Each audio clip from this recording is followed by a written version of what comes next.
Usually we do this call twice a month, but one of my guest speakers just got back to me today and said, hey, I can do next Thursday. Does that work? And I was like, well, yes. So we'll have another call next Thursday at 4. So plan on hearing Stephanie Morum. If you guys haven't followed Girl Gone Green, Good Girl Gone Green, she's an awesome resource, awesome network marketer, has been on the stage at GoPro. She's just one of my personal faves for pushing us to be better. So I asked her to join us. And then the following Thursday, we're going to be going through some goal setting with my friend, Kristen Warnica. And so I'm really, really excited that she is going to take us through some goal setting because we're 6 months through 2020. And some of us may be reevaluating just where we stand 6 months into 2020. So I asked Kristen, she actually works on the corporate side of ULA Life now, but she has lots of history with leadership and development. She and I met at Gold Retreat 5 years ago. So I'm really excited that she'll be joining us as well. So lots of good things to look forward to. They just all are kind of converging at the same time. And I don't want to say no. I'm a girl who says, yes, please. So we're gonna move forward with that. And then we'll have 2 more sessions in August. You guys have been awesome for signing up and setting up extra time to just plug into some leadership development. These are some really important, powerful conversations that just shift your business from being a customer-based leader to being a leader of leaders. So hopefully the conversations we're having here are things that you can take back to your teams and truly plug into. I'm going to put myself on mute for just a second because I'm also helping get the intro to business call ready for tonight. So talk amongst yourselves for a minute. We'll look for, I've also texted Todd, our guest speaker today, and I don't want to give away any of his message because I want him to bring that. So seriously, talk amongst yourselves, use the chat, don't go anywhere. You need to like channel some Mike Myers stuff in there. So if you guys don't remember Saturday Night Live, you'd be like, okay, so talk amongst yourselves, all right? I'm going to give you a topic. You guys talk, and then I'll come back. Okay, so the topic tonight is Duran Duran. Neither Duran. I'm feeling cramped. I'm feeling cramped. I feel a little cramped right now. Cramped. All right, silly comedians. You're super fun. I don't hear anyone talking about them. Oh. All right, you talk then, Jerry. Take over. Take over. I'm checking out the list. We got tons of people on here. Hey, Nan. Nan's just connecting to audio. I was just getting ready to text you. Can you actually text Andrea the info? Because I can't find it. And if you can't find it, we'll just send her back to the old presentation for tonight. Totally went block. I just could not find it. And Nan, you're on mute. But yeah. Hi, Todd. Yay! I will. Thank you. He's muted still. He's muted. That's all right. I'll get him. He probably is a pro at this. Yes, he is. Aw. I said, look, Jerry's got his EO Bro shirt on. Todd's bringing Got Minksha. John, what do you have? You've got an Ignite shirt. Yeah, yes. Gratitude changes everything. We got some men representing today. This is fun. Todd Walker, thank you so much for being with us today. Well, thanks for letting me crash the party. I appreciate it. Oh my gosh, we are super grateful to you. And ever since Ignite, we've been all meeting in Zoom, so this is familiar territory. We miss giving each other hugs. I know. But everybody, but we've jumped on Zoom with the best of them, and yeah, we've got it down to a science. I am recording. I'm super grateful that you were willing to come on today. I have executive and above leaders, silver. I've got silver, gold, senior stars. I've got John and Deborah, diamond leaders on this call, and we're just super excited to hear from you. Most importantly, about your daughter's wedding. First things first. That's right. It was amazing. It was absolutely amazing. Unfortunately, not as planned, but you know what? Sometimes the best plans are that way. Yeah. So she got married right there. So that's awesome. Jerry and I are planning our wedding for October. And there's a slight possibility we'll be getting married right there. Right there. Oh, yes, October. You know, you would have thought back then there was, you know, that would be not even a concern at all. But as you know, in fact, they canceled their wedding. Like they canceled the plans to get married in Philadelphia a month before the wedding. They were holding on to their life, you know. So, and if you can imagine, it gave us a month to plan a wedding here. So that was quite fun. Wow. It was quite fun. So. Awesome. Well, congratulations to you all. I know they say in weddings, you gain a son or you gain a new family member. So we're really grateful for your family expanding. Thank you so much. Yeah. I appreciate it. It feels a bit weird. We talk every day or Zoom or FaceTime every day. She's always, before the wedding, she was calling us and Zooming us every day about things. And so it's kind of a routine now. And I always go, where's your husband? You know, because it sounds so strange to her, you know? So, I love it. It.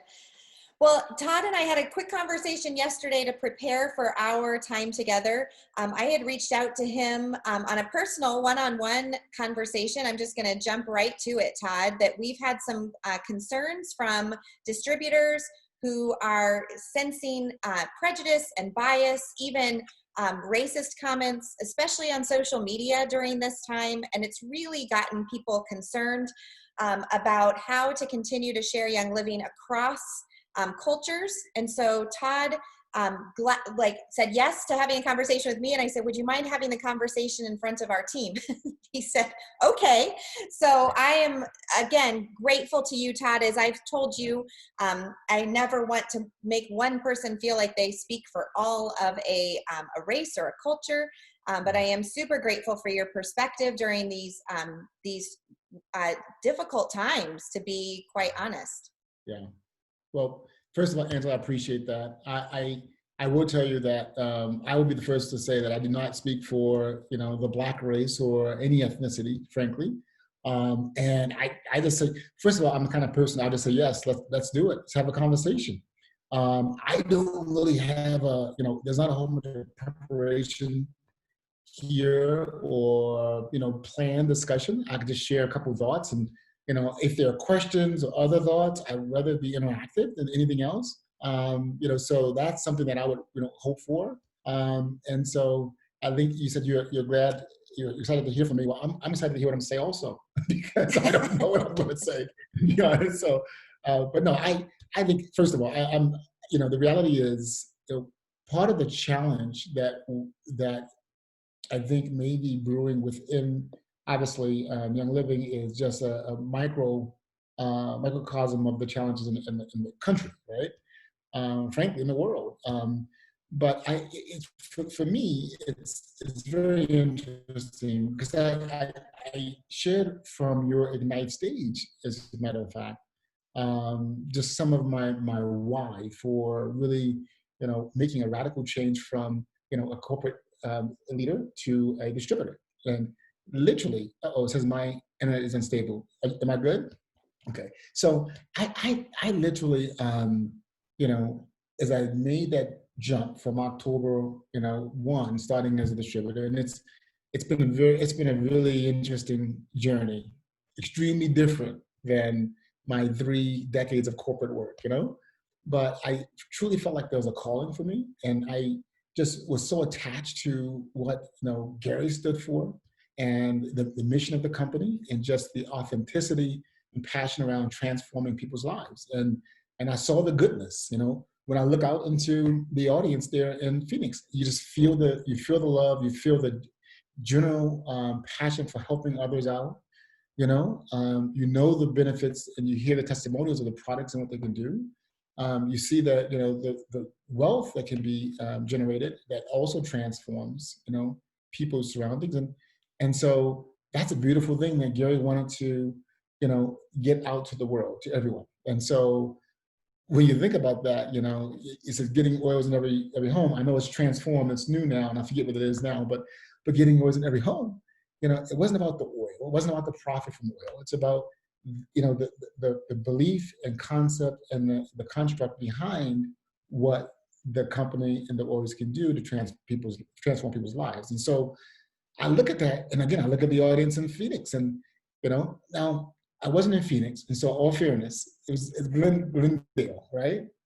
Glendale, But yep.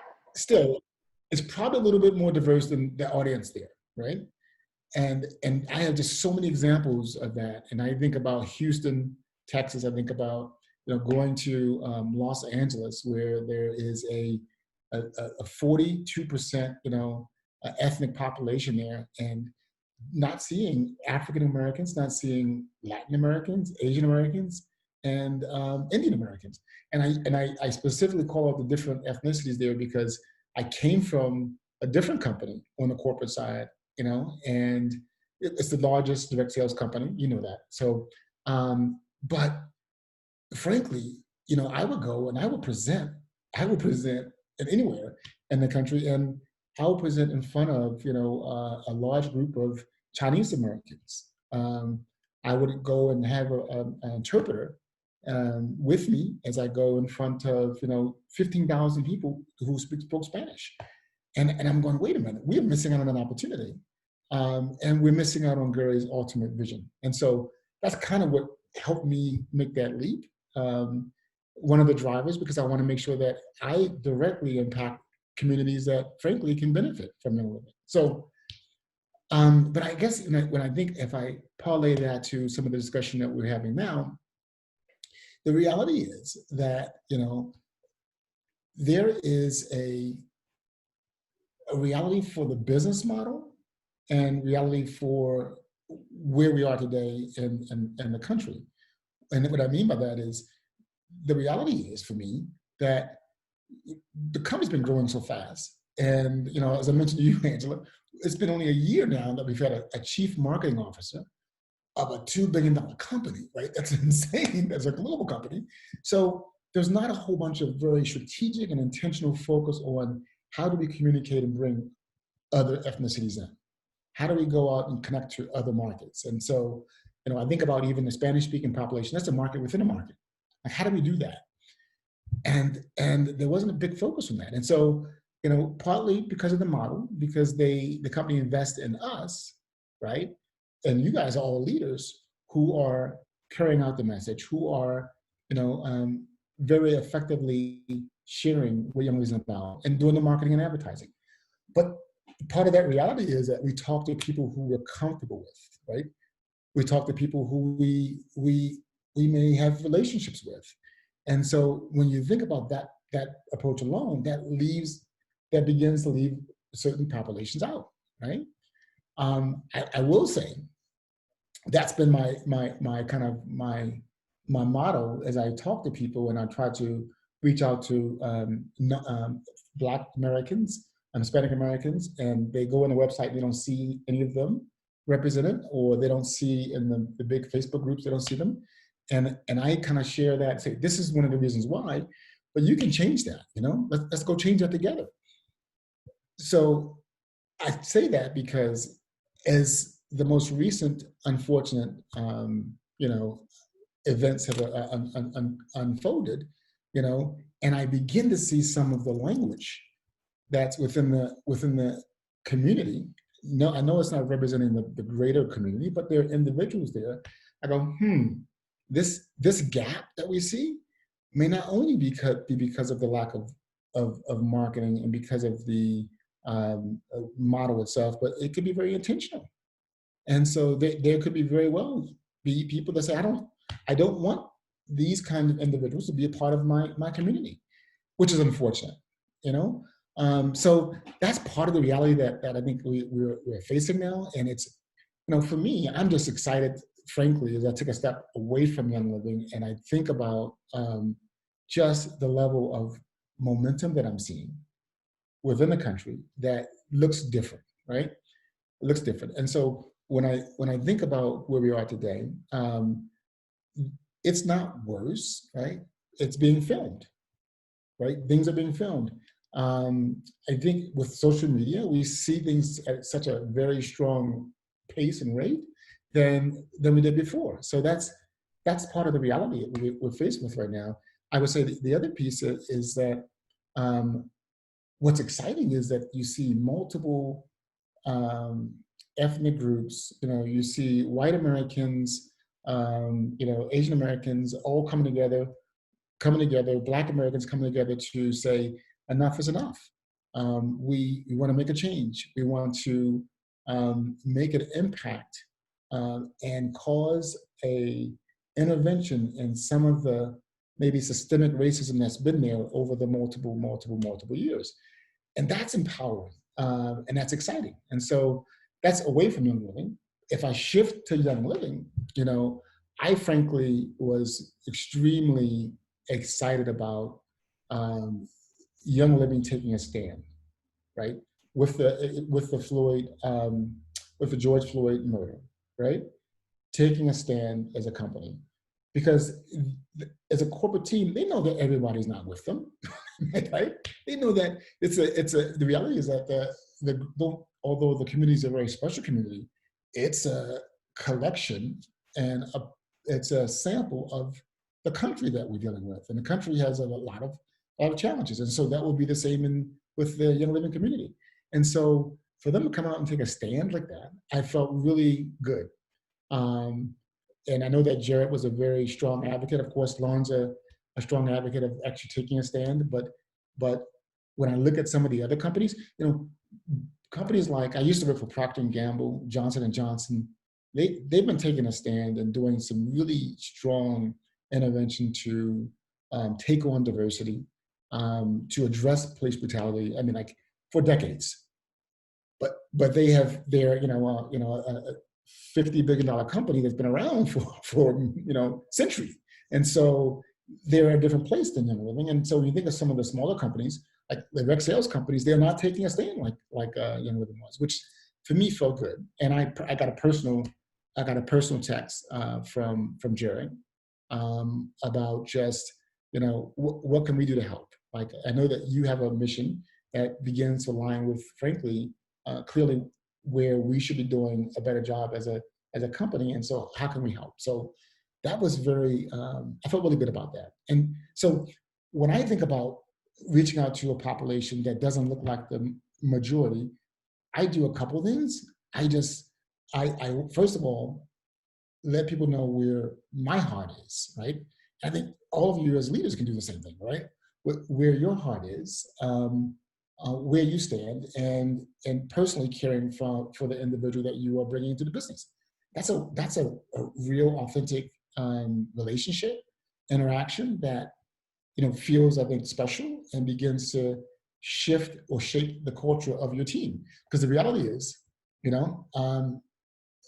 if we as leaders begin to build a certain culture around the team, then that's what people see and feel, and that's what they link to Young Living. So that's one of the things I do right away. But then also recently with my team meetings, I actually, if there's something new, like the stance on Facebook that was taken, like the investment in the organization that is about helping underprivileged Black youth in Minneapolis, like the executive team actually putting money towards the Juneteenth effort, and I'll make sure I share that and make sure that people know that that's happening, because that's the culture that I want to actually recreate, and I want people to understand that the company is where they stand. So that's some of my perspective. The other piece that I would say is a reality, though, is, and this is tricky as a corporation, right? When you think about like I'll say Procter & Gamble, because they've always been like literally leading edge. The products aren't. We know some challenges with the products that they produce, but the culture and what they stand for has been, they've always gone beyond the stands. If you go on the P&G's website and you can go right to when the incident happened with George Floyd. The first page is Black Lives Matter. They take a stand that's like unbelievable, and show some really powerful videos. But when I think about that, that's something that they can do because they own the distribution center, the channels, right? Right? They're saying this is what we stand for. Part of the reality with Young Living is that, you stand for what Young Living stands for. I stand for what Young Living stands for. And it begins to get tricky, right? So, because really you're building your own business. And so we always say you're in business for yourself, but not by yourself. But you're in business for yourself. And so the reality is that you have the right to build the culture that you want. And so from a company standpoint, it gets a little tricky. And I know that I share that because I think it really puts even more value for me on the company taking a stand, especially knowing, and it's very clear with some of the things that are being written on Facebook pages that, there's some leaders and individuals that aren't aligned. I mean, and vocally aren't aligned. So anyway. Well, and Todd, I think that's where I want to be really transparent with this group, because these are, you all have heard my heart on this some, but one of the stories you talked about yesterday, can you just talk about the Spanish? Can you just give a little bit of this is the reality, folks, and we haven't addressed this as a Living Well Now team for a while because it's been fine, but this is one example that happened this week on which Facebook page was it, Todd?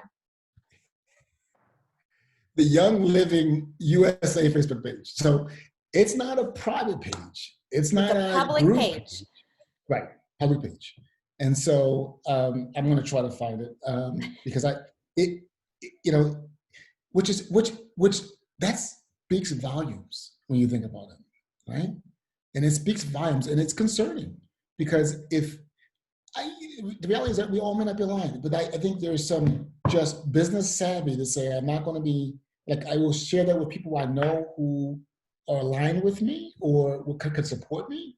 But when you're sharing on the Young Living Facebook page, right, that says that I believe this group, the community, supports me.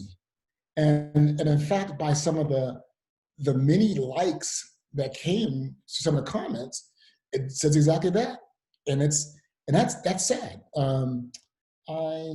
Wait, give me 1 second. I'll find it because I actually sent it to someone. I want to read it verbatim if I could.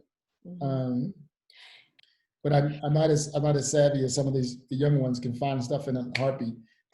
So that's okay. Well, and it's being aware. I think Todd will also talk. I mean, what I heard Todd saying is that the exec committee or the exec team has been really about this, about managing and giving statements and that kind of thing. And so Young Living has taken a stance, but as independent distributors, we also have to be cognizant of our words when we post in public. And so this is an example of at least one time that went horribly wrong.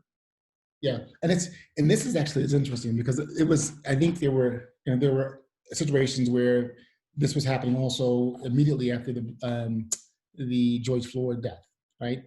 And so one of my members, felt like I can't.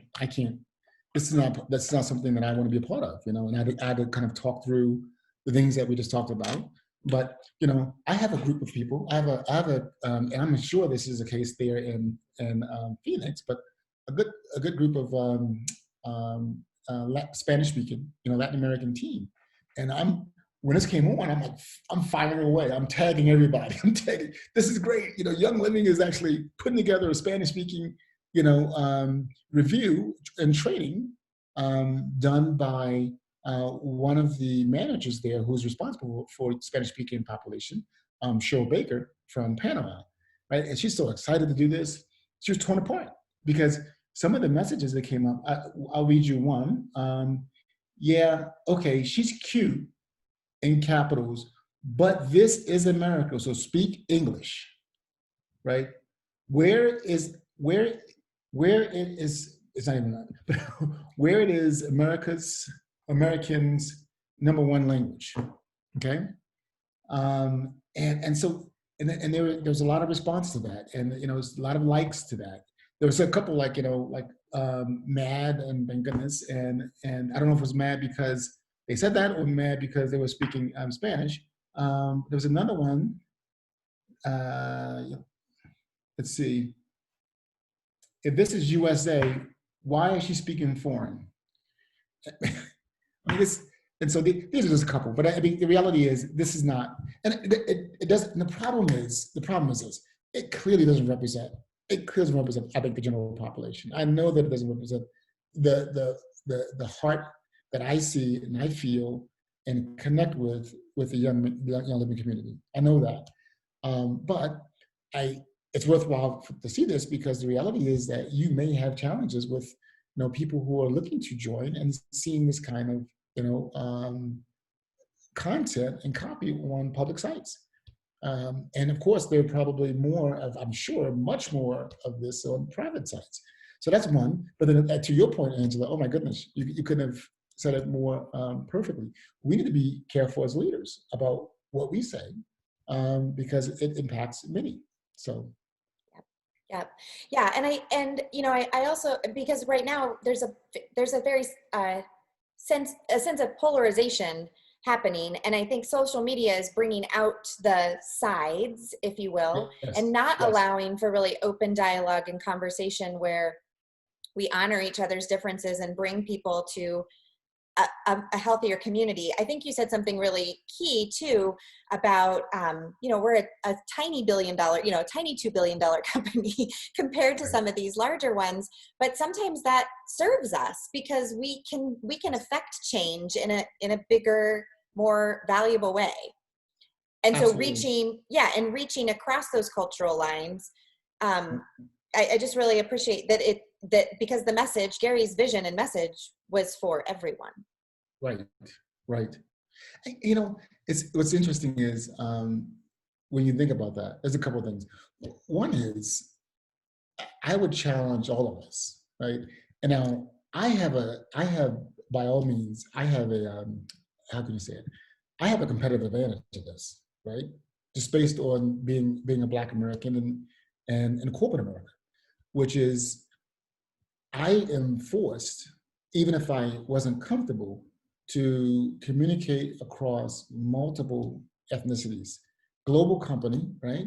And I've worked for global companies. And so that's just something that, even if it wasn't my DNA, you probably know that's my DNA anyway, but even if it wasn't, the reality is that's something I'm used to.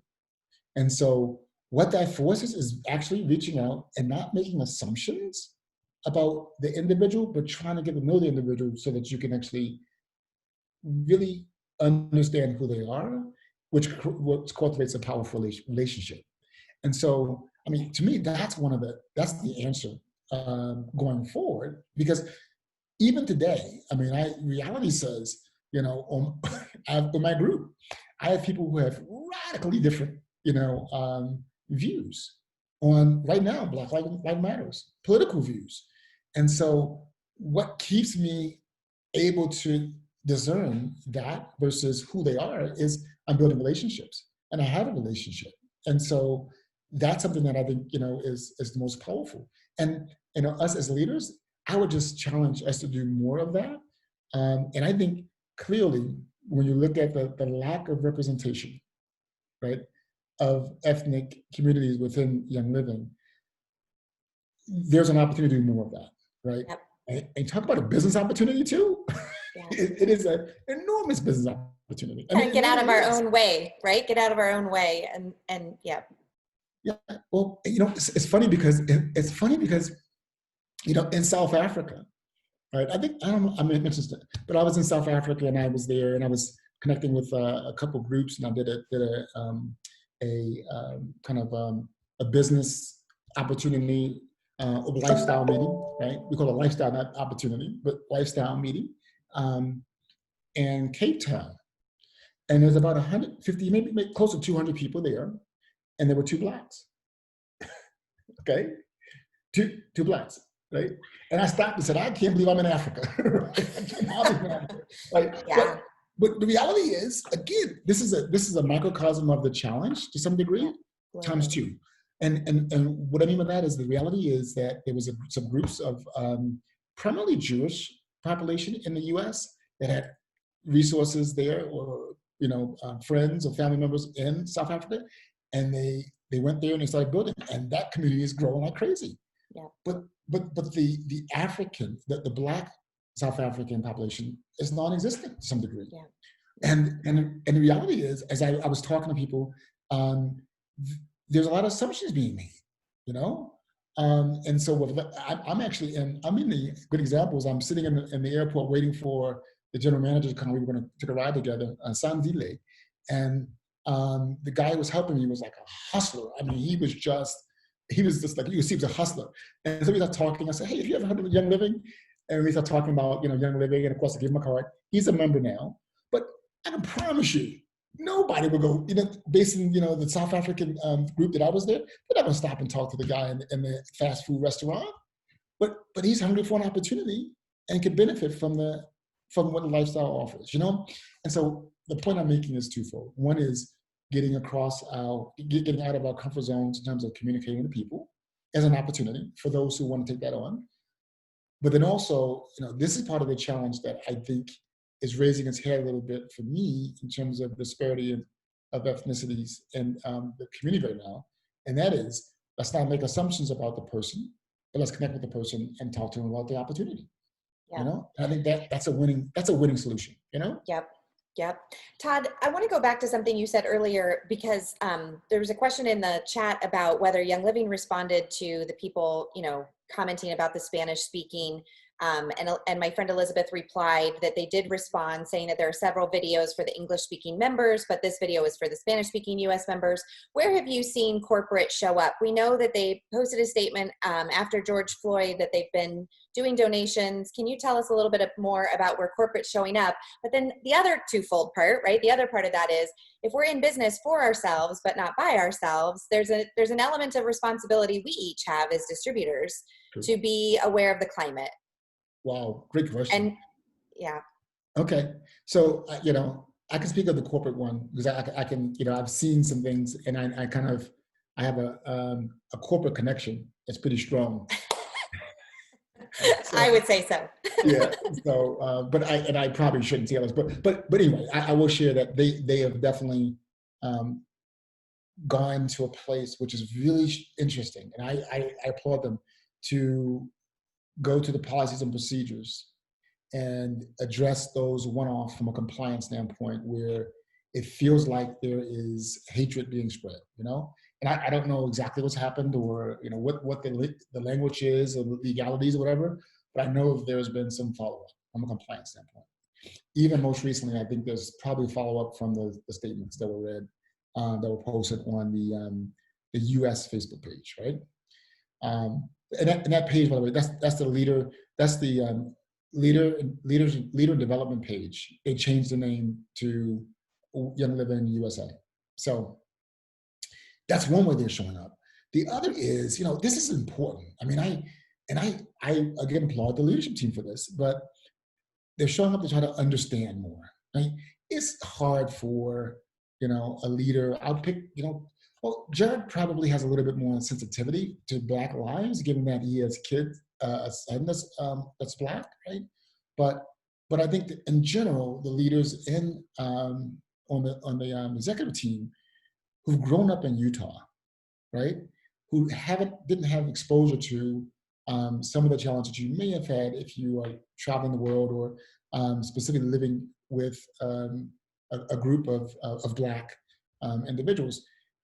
They wanted to actually learn and listen and hear more about some of the struggles or some of what's getting in the way. And they reached out specifically to the Black Diamond Group, which is a group of individuals that are Black. They aren't leaders. Just anybody who's actually Black. They've joined a social media, a Facebook page, and asked the prime mover, who right, to put together a forum. And the entire executive team showed up, including Mary. And it was a 2-hour session. And they went through and shared some perspectives about, some of the challenges, where they think they could actually use help from a corporate standpoint. And they listened, took notes, and followed up. And so to me, that's a great example, and it's symbolic of showing up. And truly, I gotta tell you, I mean, it doesn't matter where you've come from. If your heart's in the right place, that speaks volumes. And for me, I believe the heart's in the right place. And so that's a good example of that. And I think there'll be some follow-up coming out of that. So Todd, that's awesome. that's yeah.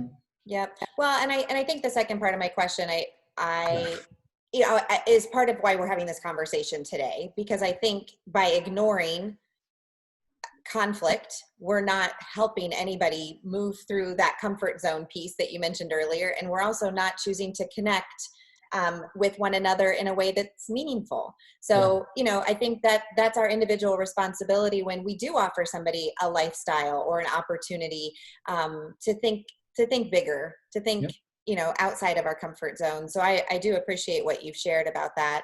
I want to give a few minutes. I know you have a team call relatively soon. So I do want to give a few minutes. If you guys have feedback for Todd, or if you have something that you'd like to ask that you don't feel like that you want more information about or want addressed, I want to give you that opportunity. Can I actually ask a question? Jerry's going to start. So I want to ask, so just because obviously we have a team that's, you know, all across the country and in other countries as well.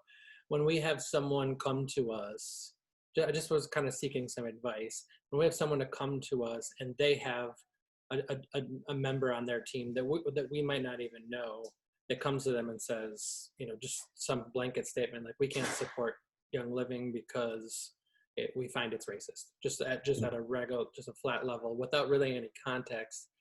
You know, just talking with a leader, our leader itself, who's asking us this question, obviously feelings are involved and temperament is increased, and we want to show. Well, and never mind the emotional drain that so many people are going through, Todd. So we also don't want to add more stress, of course. So just like a quick. Yeah, you know, it's interesting. That's a very interesting question, and I think, you know, the reality that I had to actually deliver, and the direction that I would take in that question would be, I don't think they're racist, and give some reasons why. Right? I said, if you knew anything about the owner, the reality is that Gary was crazy. but you knew where his heart was. He would say some things that probably is appropriate, but again, you know where his heart is, and it's no different than, frankly, some of where the company is now. But I would go right to, why do you say that, and then from why they say that, begin to mitigate those concerns, right? And if it's the company stands for racist views, well, let me share with you what the COO and president has said about and went public with immediately after George Floyd's murder, right? Let me share with you what they're doing in terms of investment, right? And I would share that. I would also share that I don't know where it's published. I mean, if you find this out, but I was just really excited to see that the 7 essential values were changed before the incident. And it had 2 major bullets. I was actually upset. I was one of those marital debates. Like, Lauren, you guys should be talking about this more, because there were 2 different essential values that talked about inclusion, and it talked about diversity, right? And this was this new one. So I think it's yep, there you go. Culture of inclusion, respect, trust, and transparency. By embracing diversity and individuality, we extend this culture to our global community. That was one, and there was another one. I think it's building a world to inspire. That wasn't it. Meaningful. Yeah, these are, yep. Yes. Yep. So uplift one another to overcome challenges to achieve our goals, right? So. And again, these were put in place before the incident, right? Which is good. Mm-hmm. So I would, Jerry, I would show those kinds of things, and then say, so the company is not. Now, part of the reality is that we are in business for ourselves and not by ourselves. And part of the reality is that, as we think about the community who's building a business, there may be some racist individuals. Sorry, I'm not. And our team is a culture of inclusion, and what we do is X, Y, and Z. And so that's a great point. And we actually, and we would love for you to be a part of that. And with your passion for this, you can help drive change, which we're doing together. So that's kind of where I would approach that. It's a huge point that I think a lot of people that are attracted to this business, especially if they're just, starting out. They come from a job back, life where, like you said, Procter and Gamble they're all employees. They're all employees, so they can't speak out and wear whatever pin they want to represent and whatever hot topic around the office or whatever. So yes, everyone is their own. So you're going to get all walks of life. So it's, again, like, be careful who you're watching. There's probably everyone that you think is really great at a speaker or really great at this. You might not agree with them on everything else that they like in their life, and you can't tie your horse to that. So thank you for bringing that perspective. Well, great question. I will add something else really quickly. I would say from a business standpoint, it's kind of interesting, right? A lot of companies have taken a stand early on, and you want to believe in your heart because they are like, a company like Young Living, which is about purpose, not profit, right? And that's why they're doing it. They really believe in the right thing. Maybe some, but I can promise you a lot of it is about profit and about business, and recognizing if they aren't leading in a way that actually cultivates the diversity in the world, they're at a competitive disadvantage, right? And so I'll just offer that as a perspective also for us as business builders. I mean, that's part of reality.